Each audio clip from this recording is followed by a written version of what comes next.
Ela não vai acordar amanhã. A voz do meu genro, Ricardo, era um sussurro cortante no silêncio da casa, um veneno que atravessou a fresta da porta e se cravou no meu peito. Eu estava ali, encolhida no escuro do corredor, com o corpo todo tremendo, o coração batendo descompassado como um tambor em funeral. O frio não vinha do chão de madeira, vinha da certeza de que o amor da minha filha, Sofia, tinha se tornado uma sentença de morte. Meu nome é Aurora, e naquela noite eu descobri que as pessoas para quem dediquei minha vida inteira estavam planejando meu último suspiro. A gente nunca pensa que o mal pode morar tão perto, não é? O que você faria no meu lugar? Ouça a minha história até o fim e me diga. O que você teria feito no meu lugar? Me diga também de qual cidade você está me ouvindo. Eu preciso saber que não estou sozinha nisso. Se você quiser ouvir mais histórias como esta, inscreva-se no canal. Tudo começou a fazer um sentido terrível. A queda, há 2 semanas, não tinha sido um acidente. Lembro do tapete felpudo, estranhamente fora do lugar, bem no topo da escada. Lembro do sorriso de Ricardo, da sua mão prestativa, que não chegou a tempo de me segurar. Ele me carregou no colo, dizendo para a minha filha que eu estava ficando frágil, que precisava de cuidados especiais. Naquele dia, eles me trouxeram para este quartinho nos fundos da casa deles, um cômodo com cheiro de mofo e de coisas guardadas, e me transformaram em uma prisioneira.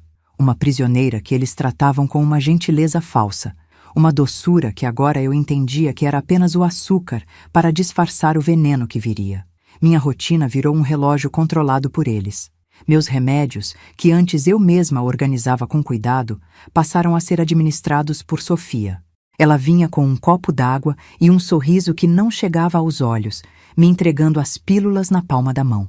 Para a sua pressão, mamãe, o médico disse que é muito importante não esquecer.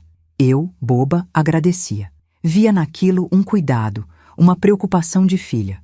Agora, cada comprimido que engoli nos últimos dias pesava no meu estômago como uma pedra. Quantas vezes eles já tinham tentado? Quantas doses a mais eu já tinha tomado sem saber? Aquele cansaço profundo que eu sentia não era da idade, era o corpo lutando para não se entregar. A pior parte não era o medo da morte, mas a dor da traição. Sofia era minha única filha, a luz dos meus olhos. Eu costurei noite adentro por anos a fio para pagar sua faculdade. Vendi a casinha que eu e meu falecido Miguel construímos com tanto suor para ajudar ela e Ricardo a darem a entrada no apartamento deles. O vestido de noiva dela fui eu que fiz, cada pérola bordada com as minhas mãos já cansadas, com os meus dedos furados de agulha. E agora ela estava lá, na sala, concordando com a minha morte. Eu conseguia ouvir o seu silêncio, uma ausência de protesto que era mais alta do que qualquer grito. Onde foi que eu errei tanto na criação dela? Lembro de uma vez, há uns meses, que sumiram R$ 200 da minha bolsa. Quando perguntei, com todo o cuidado para não acusar, Ricardo sorriu aquele sorriso de cobra. Dona Aurora, a senhora deve ter gastado, e não se lembra. A memória já não é mais a mesma, não é? Ele falava com um tom de pena, de quem está lidando com uma criança. Sofia concordou com a cabeça, me olhando com aquela compaixão fingida. Eu me senti tão pequena, tão humilhada. Comecei a duvidar de mim mesma, a pensar que talvez eu estivesse mesmo ficando senil, esquecida. Agora eu sei que não era esquecimento. Era roubo. Era o começo do plano deles para me invalidar, para me transformar em uma louca que ninguém acreditaria. Ali, espremida contra a porta, eu sentia o cheiro da poeira do corredor se misturar com o medo gelado que subia pela minha espinha. A luz azulada da televisão piscava na sala, pintando as silhuetas deles de uma forma fantasmagórica. Cada rangido da casa parecia um grito de alerta. Meu corpo queria correr, mas minhas pernas, enfraquecidas pela queda e talvez pelos remédios, mal me obedeciam. Eu era uma ratinha encurralada, ouvindo o planejamento dos seus predadores. Minha respiração era tão rasa que eu tinha medo que eles pudessem ouvi-la, que pudessem abrir a porta e me encontrar ali, testemunha do meu próprio fim. Você tem certeza que vai dar certo? Ninguém vai desconfiar? A voz de Sofia era um fio, trêmula e fraca. Era a voz de uma covarde, não de uma assassina. Ela não tinha coragem para fazer, mas tinha maldade suficiente para permitir. Claro que vai dar certo, respondeu Ricardo com a frieza de um cirurgião. Um mal súbito, uma senhora de quase 80 anos com a saúde frágil.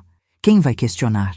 A gente herda tudo, paga as dívidas e finalmente vive a vida que a gente merece. A vida que eles mereciam.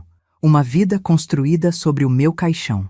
O desprezo na voz dele era tão palpável que eu podia sentir o gosto amargo na minha boca. Naquele instante, algo dentro de mim se quebrou. Mas não foi a minha força, foi a minha dor. O medo que paralisava meu corpo deu lugar a uma raiva fria, uma clareza que eu não sentia há muito tempo. A imagem da velhinha frágil e confusa que eles criaram se desfez como fumaça. Eu não era aquilo. Eu era Aurora, a mulher que enfrentou a pobreza, que enterrou um marido amado, que criou uma filha sozinha com o suor do seu trabalho. Eu era uma sobrevivente. Por que eu permiti isso por tanto tempo? Por que aceitei os pequenos desrespeitos, as humilhações disfarçadas de cuidado, o isolamento gradual?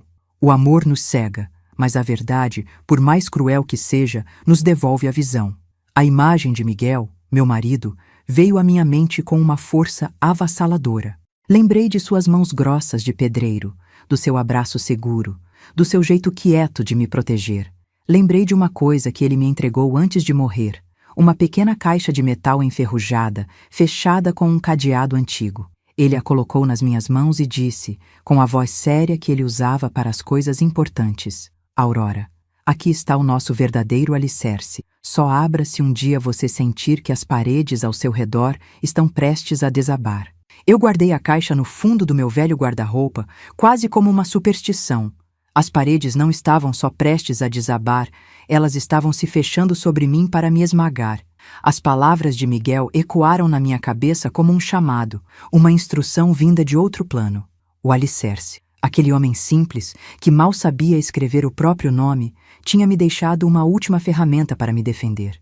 Ele sempre soube das coisas, sempre enxergou a alma das pessoas. Será que ele já desconfiava do caráter de Ricardo? Será que ele, de alguma forma, previu que um dia eu precisaria de mais do que apenas boas lembranças para sobreviver? A caixa. Eu precisava chegar até a caixa. A fragilidade que eu sentia se transformou em um propósito. O medo não desapareceu, mas agora ele tinha uma direção. Não era mais um pânico cego. Era o combustível que me faria levantar. Eu não ia morrer naquela casa. Eu não ia dar a eles o prazer de me verem apagar. Minha morte não seria a solução para os problemas financeiros deles, nem o passaporte para a vida boa que eles tanto queriam. O legado que eu e Miguel construímos com tanta dignidade não terminaria em um atestado de óbito forjado pela ganância. Naquele momento, encostada na porta fria, ouvindo os sussurros da minha própria execução, eu decidi que o jogo havia mudado. Voltei para a cama me arrastando, o corpo ainda tremendo, mas a mente afiada como a ponta de uma agulha. Deitei-me na escuridão, fingindo o sono pesado que eles esperavam de mim. Cada barulho da casa agora tinha um novo significado. O ranger do assoalho era o som dos passos de um carrasco, o zumbido da geladeira era uma contagem regressiva. Eu não era mais a pobre coitada que caiu da escada. Eu era uma testemunha. E a partir daquele momento, eu seria também a juíza. O plano deles era simples: me apagar. O meu, no entanto, seria muito mais elaborado. Eu precisava de tempo, de silêncio e, acima de tudo, da estupidez deles, da confiança que eles tinham na minha fragilidade. Na manhã seguinte, quando Sofia entrou com o café da manhã, eu forcei um tremor nas mãos, quase derrubando a xícara. "Cuidado, mamãe!" ela disse, com aquela falsa preocupação que agora me revirava o estômago. Eu a olhei com os olhos marejados, fingindo uma confusão que não sentia. "Estou tão cansada, minha filha. Acho que não dormi bem." Ela sorriu, um brilho de vitória passando por seu rosto. "Descanse, mamãe. A senhora precisa descansar." Eles estavam me dando a arma que eu precisava, a subestimação. Acreditavam que eu estava definhando, que minha mente estava se apagando junto com o meu corpo. Mal sabiam eles que, na minha fraqueza fingida, eu estava mais lúcida do que nunca. Os dias que se seguiram foram um teatro de horrores. Eu era a atriz principal no espetáculo da minha própria decadência. Comia pouco, falava menos ainda. Olhava para o vazio como se não reconhecesse mais o mundo. Por dentro, eu era uma máquina de observação. Memorizava os horários deles, a hora que Ricardo saía para o seu trabalho, As longas horas que Sofia passava no telefone, reclamando da vida com as amigas. Eu ouvia as discussões sussurradas sobre dinheiro, sobre contas atrasadas, sobre a demora para as coisas se resolverem.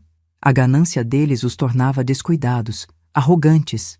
E era nessa arrogância que eu encontraria a primeira fresta para começar a minha vingança. Foi então que a lembrança de Miguel me atingiu como um raio. A caixa de metal enferrujada. O nosso verdadeiro alicerce. As palavras dele, que por uma década pareceram apenas um conselho sentimental, agora soavam como uma profecia.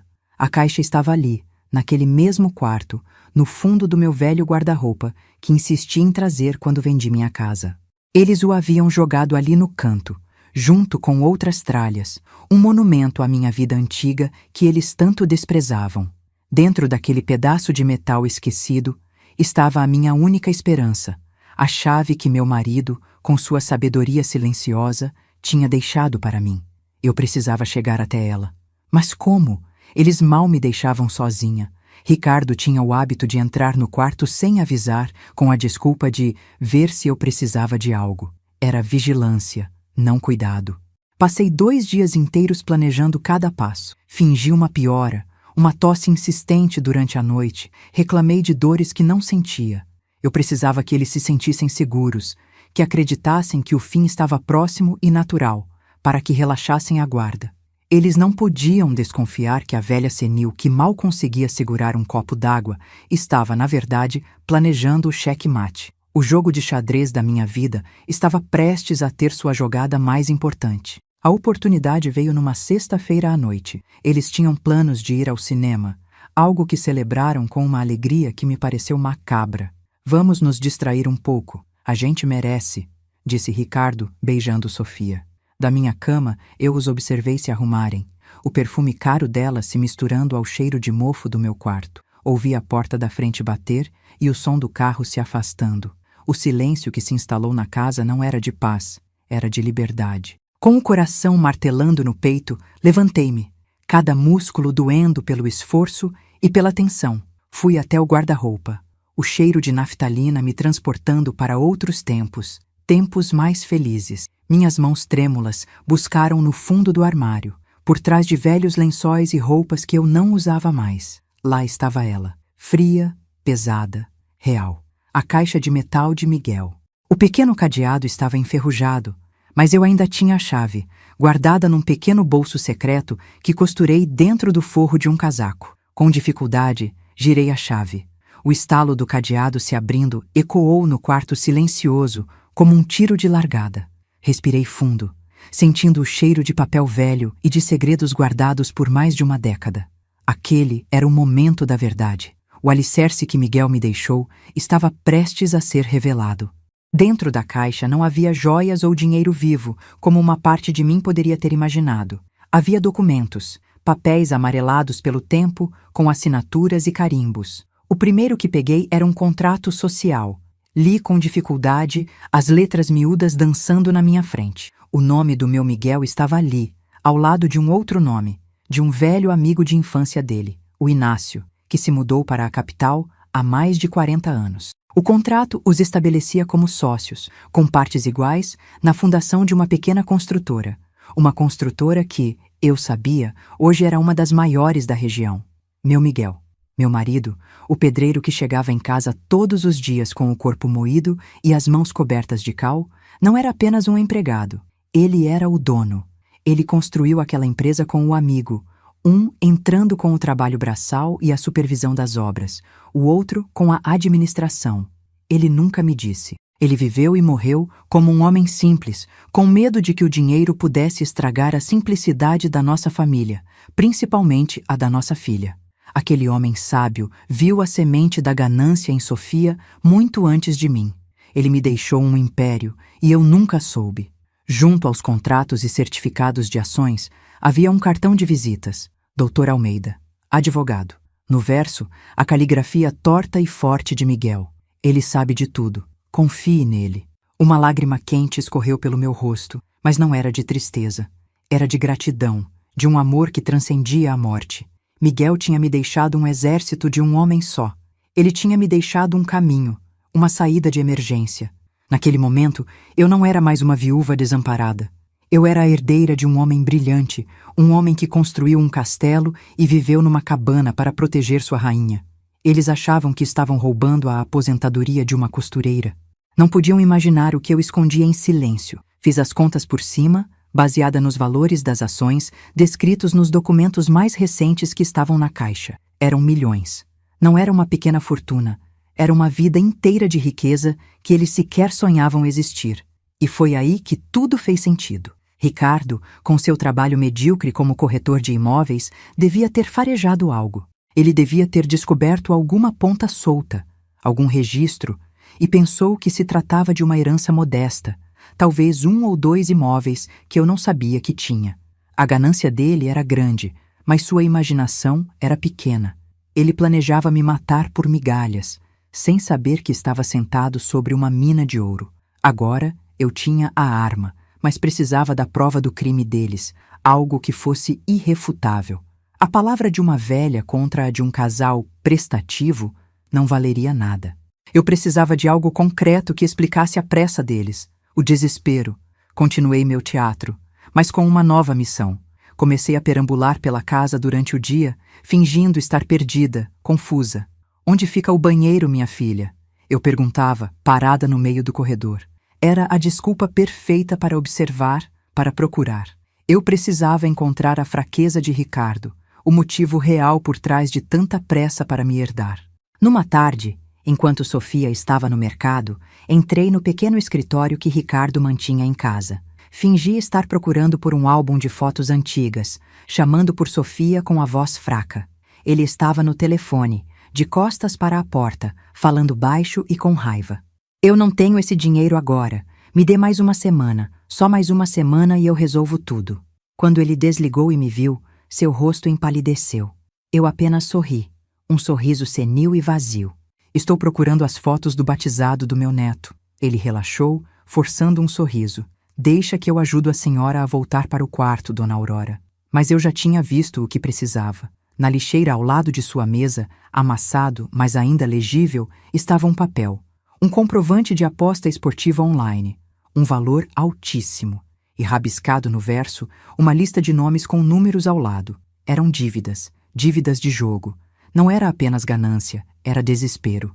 Ricardo não queria o meu dinheiro para ter uma vida melhor. Ele precisava do meu dinheiro para salvar a própria pele. Ele não era só um ladrão ambicioso, era um homem encurralado. E um homem encurralado é capaz de qualquer coisa. Aquela era a prova que me faltava. O motivo que transformava um genro mau caráter em um assassino em potencial. Com a caixa de documentos escondida de volta no guarda-roupa e a imagem daquele comprovante de aposta gravada na minha mente, meu plano final começou a se formar. Eu não podia mais ficar naquela casa. A próxima dose de remédio poderia ser a última. A fuga precisava ser naquela mesma noite. Esperei até que as luzes se apagassem e o silêncio profundo da madrugada tomasse conta de tudo. O som da respiração pesada deles vindo do quarto ao lado era a minha deixa. Era hora de a ovelha mostrar que, na verdade, sempre foi a loba. Com um grampo de cabelo que guardava do meu antigo kit de costura, forcei a fechadura frágil da janela do meu quarto. Era uma janela antiga que dava para os fundos do quintal. O barulho foi mínimo, abafado pela minha própria respiração suspensa. Passei as pernas para fora, sentindo o ar frio da noite no meu rosto. Meus pés descalços tocaram a grama úmida. Eu não levava nada, a não ser a pequena chave do cadeado e o cartão do doutor. Almeida escondidos no bolso da minha camisola. A caixa ficaria para trás por enquanto, mas segura.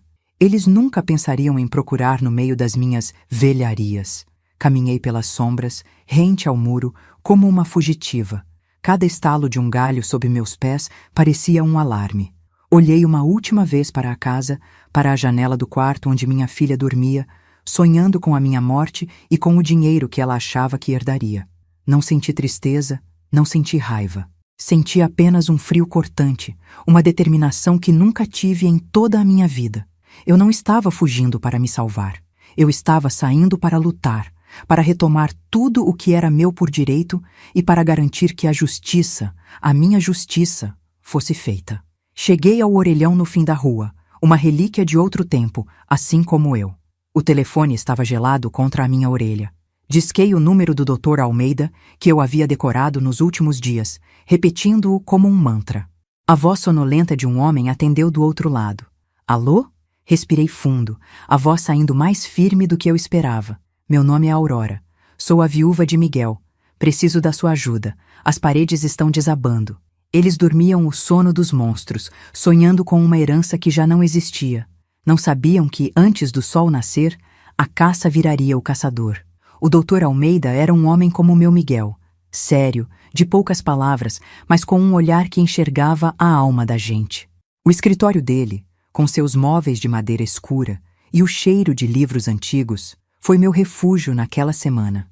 Ele me ouviu sem me interromper, seus olhos fixos nos meus, enquanto eu contava tudo, desde a queda na escada até os sussurros na madrugada. Ele analisou os documentos da caixa de metal com um respeito quase religioso. Juntos, traçamos o plano. Não era um plano de vingança, era um plano de justiça. Uma justiça silenciosa, mas tão demolidora quanto a parede de uma casa vindo abaixo. A convocação para a reunião foi enviada, com um tom formal e urgente, falando sobre o preocupante desaparecimento e a necessidade de discutir os próximos passos legais. Eles viriam correndo, com os olhos brilhando de ganância. Eu escolhi a roupa com o mesmo cuidado com que escolhia a linha para um bordado delicado. Um vestido simples, azul escuro, o favorito de Miguel, sem joias, sem maquiagem. Eu não queria parecer uma milionária recém-descoberta. Eu queria que eles vissem a mesma Aurora de sempre, a costureira, a mãe, a viúva, mas queria que vissem nos meus olhos algo que nunca tinham visto antes, a força do aço. Quando cheguei ao escritório, o Dr. Almeida me conduziu à grande sala de reuniões. Sentei-me na cadeira da cabeceira, uma cadeira de couro alta e imponente. Pela primeira vez em anos, eu não me sentia encolhida. Eu me sentia do meu próprio tamanho. Eu estava ali para reivindicar não apenas o que era meu, mas a dignidade que eles tentaram me roubar. A espera foi curta. Ouvi as vozes deles no corredor.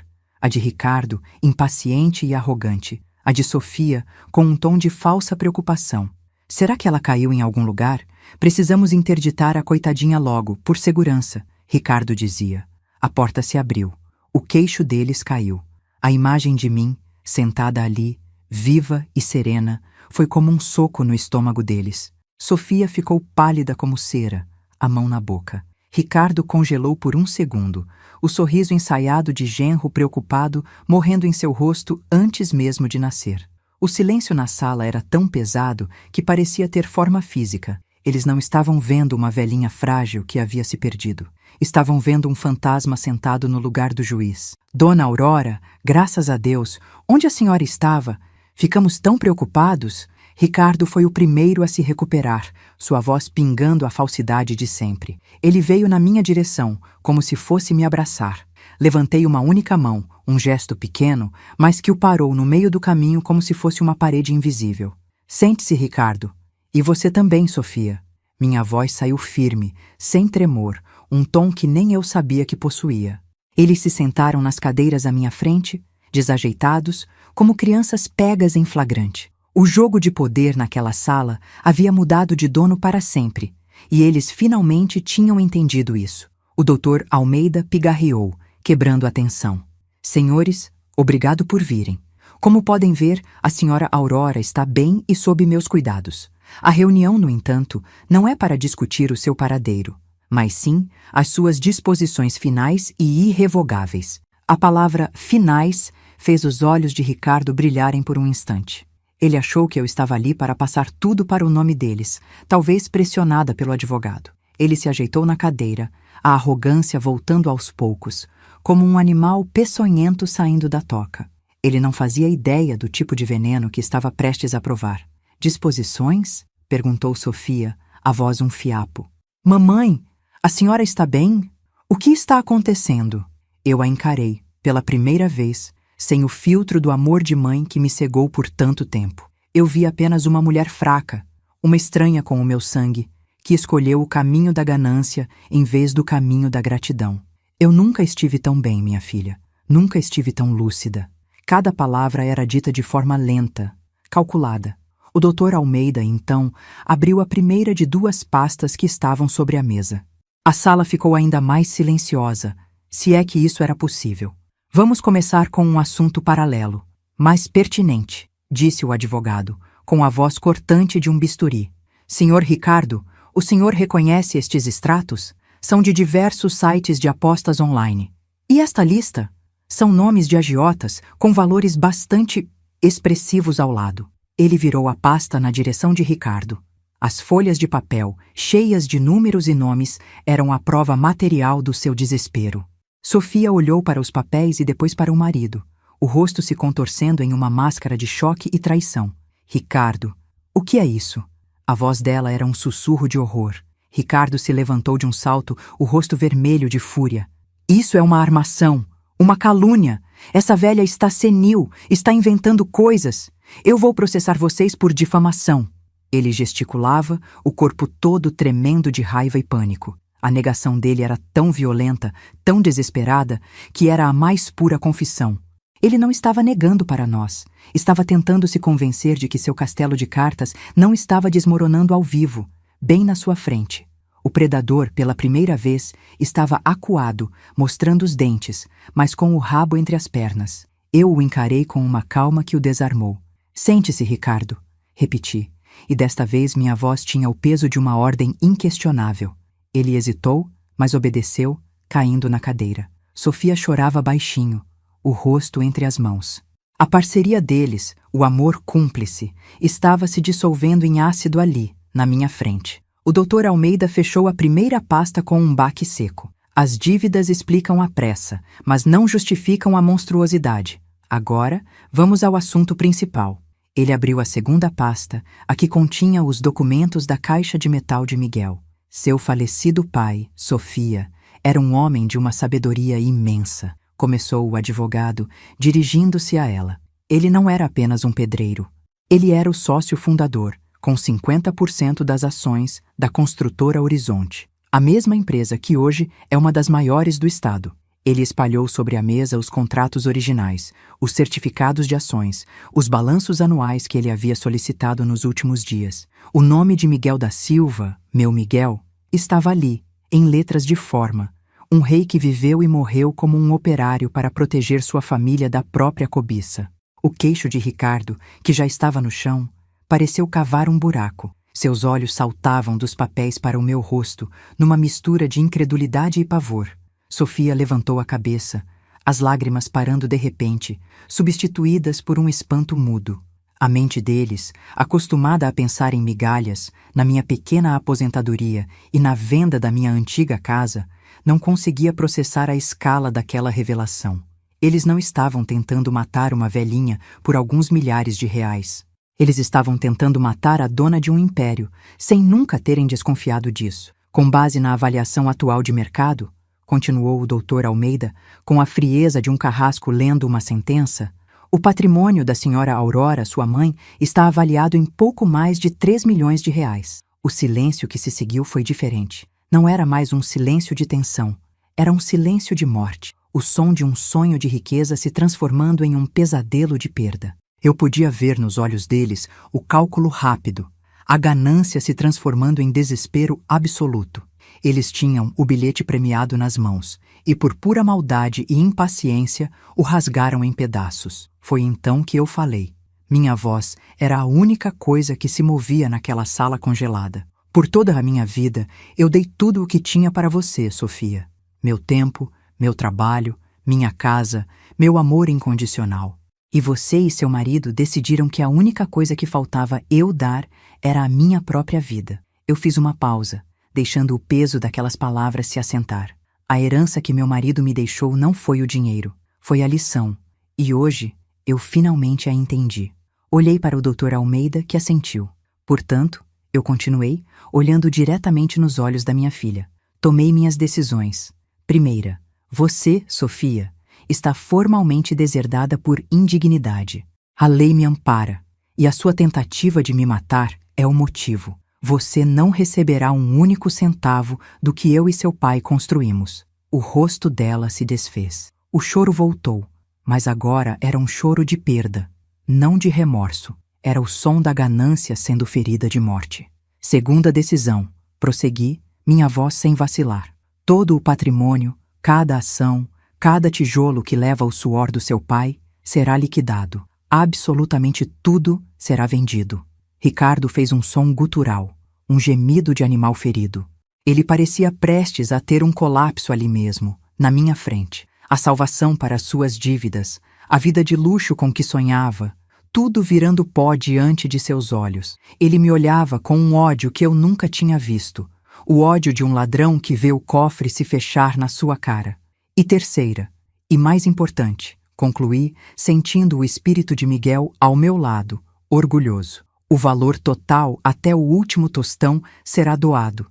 Eu criei uma fundação com o nome do seu pai, a Fundação Miguel da Silva, que irá construir e manter um lar para idosos desamparados. Pessoas como eu, que foram abandonadas por suas famílias. O dinheiro que vocês cobiçavam para viver no luxo vai dar dignidade a quem só conheceu o desprezo. A explosão foi imediata. Você não pode fazer isso, sua velha louca, ingrata! Gritou Ricardo, levantando-se e batendo na mesa com os punhos. É nosso por direito, metade disso é da Sofia. Sofia, por sua vez, se arrastou até a minha cadeira, caindo de joelhos, agarrando a barra do meu vestido. Mamãe, não!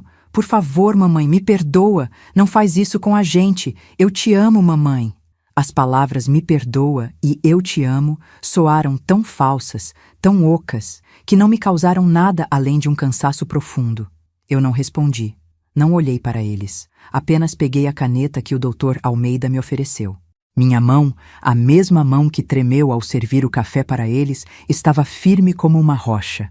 O único som na sala era o da caneta deslizando pelo papel, assinando os documentos finais, a minha alforria, a sentença deles, o som da minha dignidade sendo restaurada. Levantei-me, amparada pelo braço do advogado, e caminhei em direção à porta, sem olhar para trás. Deixei para trás os gritos de Ricardo e os soluços de Sofia, o som da ruína deles. Eu não estava deixando uma filha, estava deixando dois estranhos para que se afogassem na própria maldade. A porta do escritório se fechou atrás de mim, abafando o som da ruína deles. O Dr. Almeida me ofereceu o braço, e eu o aceitei, não por fraqueza, mas como um gesto de aliança. Lá fora, o sol da tarde me aqueceu o rosto, e eu respirei fundo. O ar da rua nunca me pareceu tão puro, tão leve.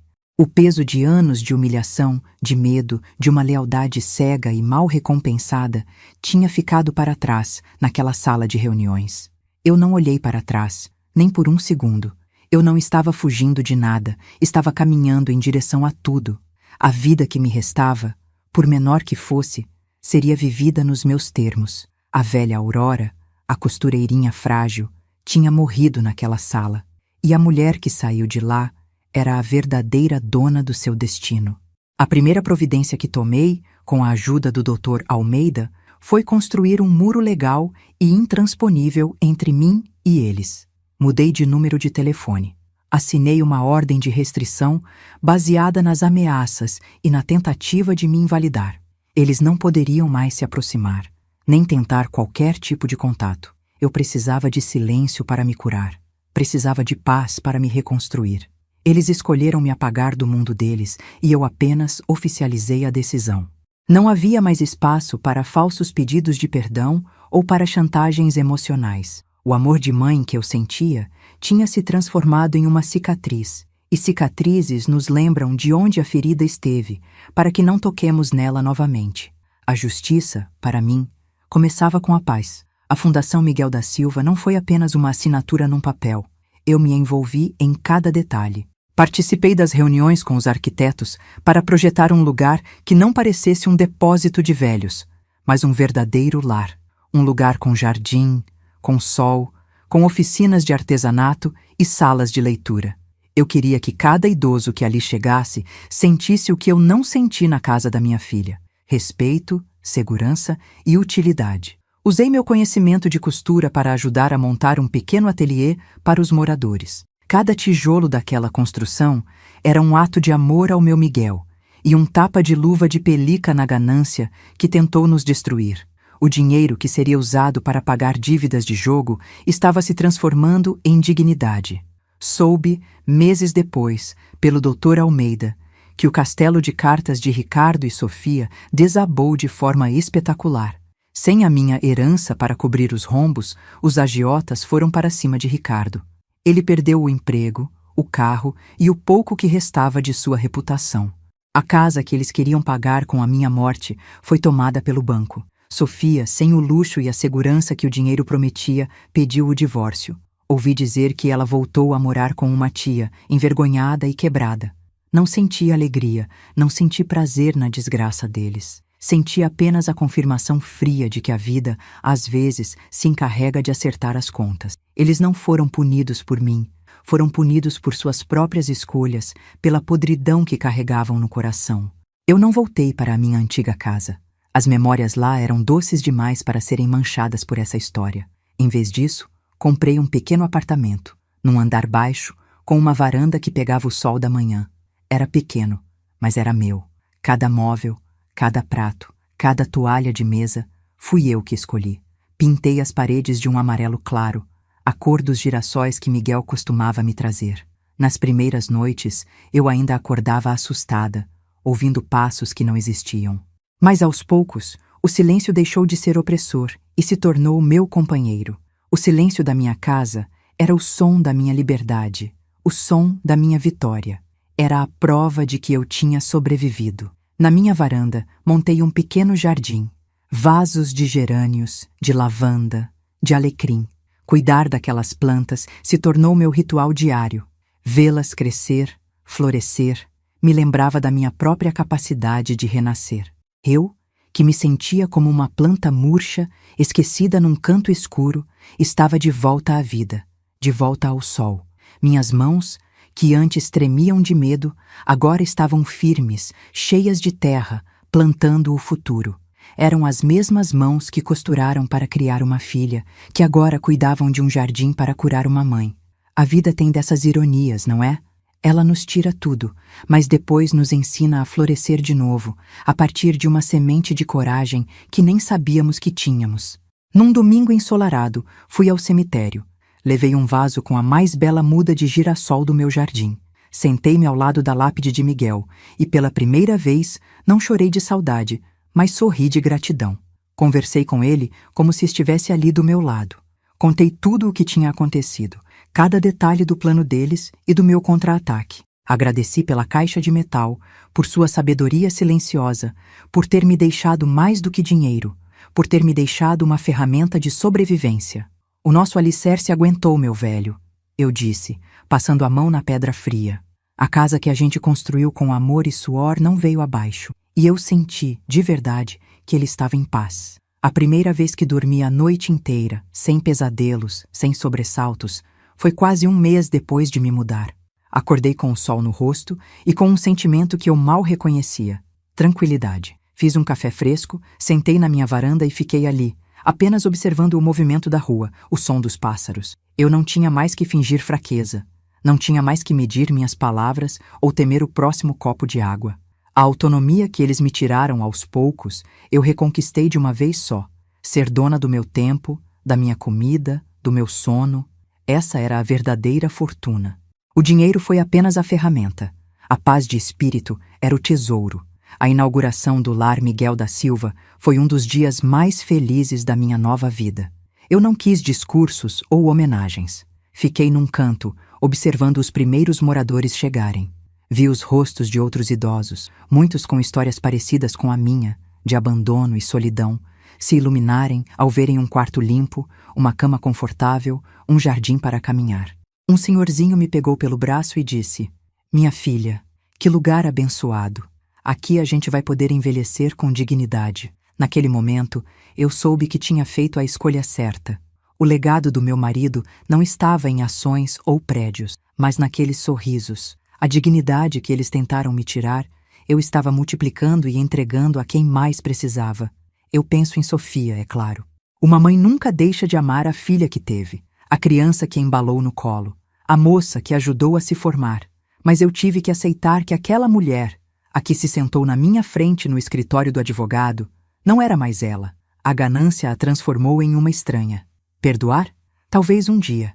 Mas perdão não significa convivência. Perdão é algo que a gente faz pela gente, para se libertar do peso do rancor. E eu já estava livre. A minha libertação não veio do perdão a ela, mas do respeito a mim mesma. Eu a perdoei o suficiente para não desejar o seu mal, mas me amei o suficiente para nunca mais deixá-la entrar na minha vida.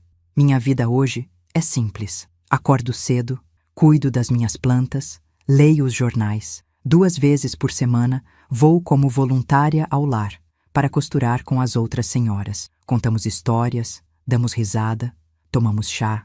Encontrei uma nova família, uma família construída no respeito e na experiência compartilhada. Não sou uma milionária que vive no luxo. Sou uma mulher que encontrou seu valor na paz, na independência e no propósito. Descobri que a maior riqueza não é o que a gente acumula, mas o que a gente é capaz de transformar.